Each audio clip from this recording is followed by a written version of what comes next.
Hello everybody and welcome back to a brand new episode of NASCAR Heat 3 Career Mode. Today we go to the second race of the playoffs in the Cup Series as we sit 39 points to the good coming into this race after a strong performance in Las Vegas as we get ready to start the playoffs as well in the Xfinity Series, and we had to choose a driver, and I decided to choose Harrison Burton as our playoff driver. Now, as obviously we're a Joe Gibbs affiliated team in the Xfinity Series, being on Joe Gibbs in the Cup Series, and they really wanted Harrison Burton in the car for our team, so we decided to give him a chance now as he did not have the best qualifying effort. Obviously, our team usually doesn't run very good at a track like Richmond. Iowa is another track that we really struggle at, and Harrison, he would struggle to move his way forwards. As you see at this point, about the midway point of this race, only up to P14. He would actually drop back by the time we got towards the final lap of this race, as he's at P17 on the final lap now, going down into turns 3 and turns 4 for the final time in Richmond. Harrison Burton, coming out of turn 4, would only be able to come through to finish in the 17th position, so not a good finishing position at all for Harrison Burton and our team here to start the playoffs in the Xfinity Series. So now you see on the playoff grid, Harrison Burton 6 points out. So our team has some work to do if we want to make it to the next round of the playoffs. Hopefully we can find some of that speed going into the next race at the Charlotte Roval for Xfinity to maybe get ourselves into the next round. But now we set our sights on the Cup Series race here in Richmond. We usually run top 10, so I was pretty confident that we could really lock ourselves in on points potentially with a good run here in Richmond. Now as we come out of turn 4 on a qualifying lap, it wasn't the best lap there as we get a 20.921, and we will start at 14th in Richmond, which is one of my worst qualifying efforts here in a while. So we've got a little bit of work to do, so hopefully we can move forwards here quickly in Richmond. Hello everyone and welcome to Richmond Raceway for the running of the Federated Auto Parts 400. Tonight we make our final stop at this 3/4 mile short track in Henrico County, Virginia. In previous years, this event marked the end of the regular season. But tonight, the stakes are even higher. A win at America's premier short track could move one of these drivers into the round of 12. With the unfamiliar Roval up next on the schedule, expect our contenders to really push to advance tonight. The NASCAR playoffs are in full swing, so let's go racing. Alright, we're ready to go green here for the Federated Auto Parts 400 in Richmond for the second race of the playoffs. Ryan Newman an engine change after qualifying. He will be starting in the back as you see Chase Elliott on the pole. Daniel Suarez starting second on the front row alongside Elliott as we get ready to go green here for the second race of the playoffs, the middle race of the first round. We're ready to go green now in Richmond as the green flag is out, and we are underway. Chase Elliott and Daniel Suarez lead the field down towards turns 1 as we sit behind Kurt Busch now starting at P13 as Ryan Newman was sent to the back, so we moved up a position as we get hit in the bumper going into turns 1 by the 88 of Alex Bowman, already running into trouble early as we get punted down into turns 1. Bowman shoves me down to the apron. We hang onto the car and fall back to P19 early on here on this first lap.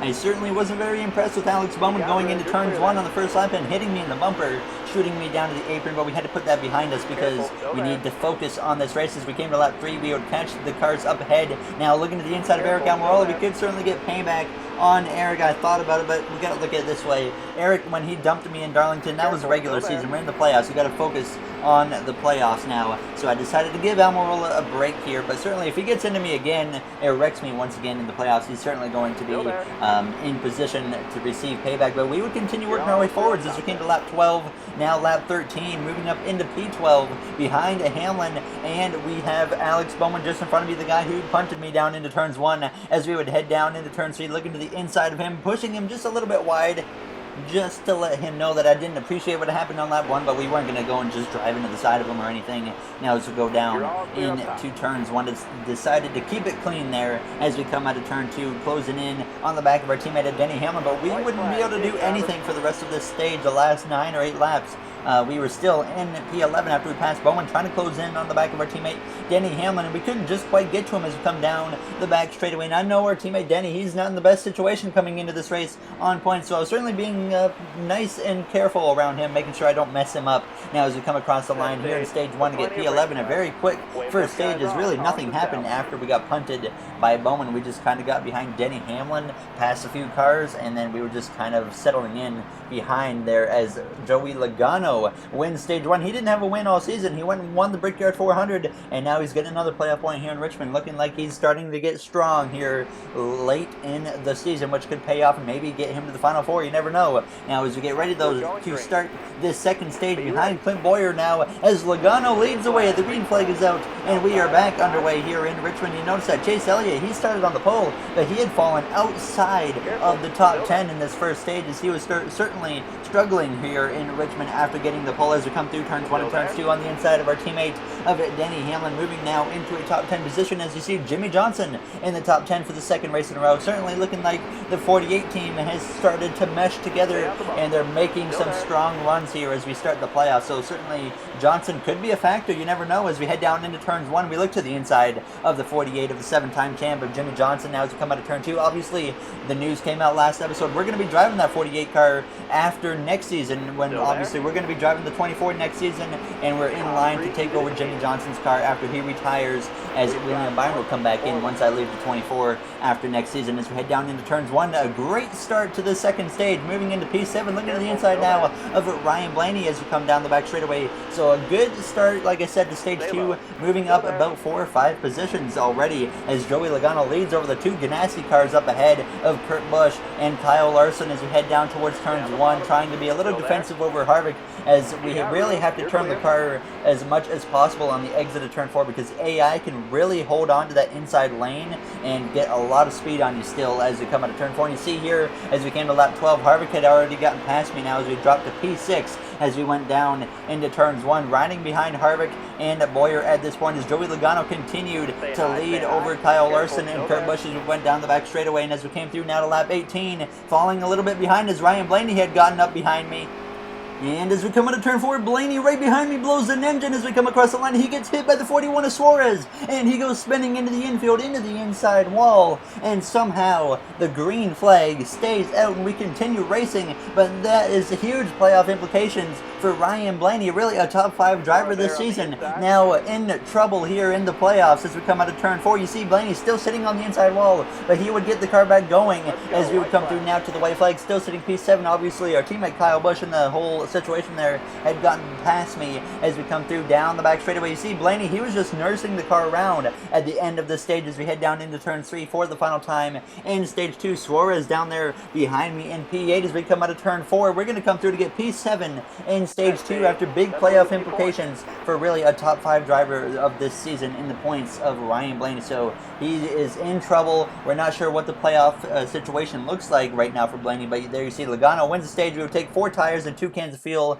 and we would lose 16 positions and drop to P23 because AI only took 2 tires. I was confident we could still work our way forwards as we're ready to go, all ready for this final stage here in Richmond. The green flag is out, and you see behind me Jimmy Johnson all the way down here in 25th, and Keselowski is even back here with us, so not good stages for them two as we head down into turns 1 and turns 2, making the 3 wide there with, I believe, Ross Chastain as Johnson. He's just going to follow me through. Obviously, Jimmy had a great first stage, but second stage didn't go well for the 48 driver at all as we send it up the inside 3 wide now with Bubba Wallace as we come out of turn 4, closing in on the back of Jamie McMurray as we cross the stripe, making up a few positions on this opening lap here in stage 3 as we head down into turns 1 behind Jamie McMurray, a playoff contender surprisingly enough after he won, I believe it was Michigan, where he won over his teammate of Kyle Larson as we head down into turn 3 on the inside now of Landon Castle. We would continue to work our way forwards as you see P17 at the moment, but like I said, we would continue to move up the ladder, passing Castle now on the back of McMurray. Just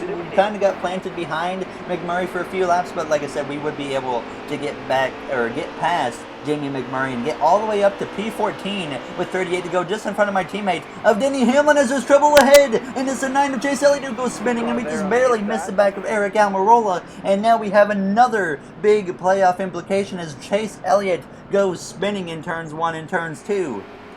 two drivers looking like strong contenders coming into the playoffs tonight have now had incidents. Blaney blows an engine. Elliott spins in turn 1. I'm assuming he lost a tire, so he's sent to the back just like Blaney was, and this could be big for the playoff picture now as we head down into turns 1. We obviously took McMurray there 3 wide as we come out of turn 2 on the inside of our teammate of Truex making contact as we now move into the top 10. Certainly this caution was a great thing for me as we get up towards the top 10, getting into the back of our teammate there of Kyle Busch by accident as we come through out of turn 4 across the line now side by side with Chris Buescher, who's having a great run inside of the top 10 as we head down into turns 1. Looking to the inside now of Kurt Busch as we come through down the back straightaway. Suarez and Busch up ahead as they head down into turn 3. Logano continuing to lead this race. Joey Logano has just dominated so far as he has now just over 30 laps to go in this race, 33 to be exact, as we head down into turns 1, trying to send it up the inside now of the 41 of Daniel Suarez, and we make it work as we come through, trying to take that 7th position away as we come down the back straightaway side by side with Daniel as we go into turn 3, and we do clear him. You notice I have the mirror off in this race. I say this every episode, but we always have to have the mirror off in Richmond, is simply due to the frame rate, as it is really low when you have the mirror on for some reason. But now as we came to lap 72, you see we send it up the inside of Kyle Larson as we head down into turns 3. Now also looking to the inside of Ryan Newman, continuing to click off positions here in this final stage as the car would start to slow down though as we started to lose the tires a bit there, as we would send it up again the inside of Ryan Newman, just trying to get into the top 5. Newman having a great effort here in Richmond. He struggled quite a bit in our career mode the last few seasons, but as we go into turn 3, we would be able to clear Ryan Newman. And as we came to lap 77, still sitting P5, but our teammate Denny Hamlin had been riding my bumper this whole time, and I finally decided, okay, you can take the position, because there was no way I was going to hold on to that position for another 23 or so laps. So I decided to let Denny go and take over P5, as he is certainly much faster than me, as this car was certainly starting to fall off as this run went on. And you see, as we came to lap 91 now at this point, Chris Buescher had also gone past me and had been closing in on the back of our teammate Denny Hamlin. Has had Larson and his Ganassi teammate Kurt Busch right behind me, as I was really playing defense mode at this point, trying to hold on to P7, getting as many points as I can with 9 to go. We were just holding on as we come through with less than 10 to go, just nursing the car home, trying to not make a silly mistake. And Larson, he would lose a position to Kurt Busch as we were coming through now to 2 laps to go, trying to hold on to the 7th position over Kurt.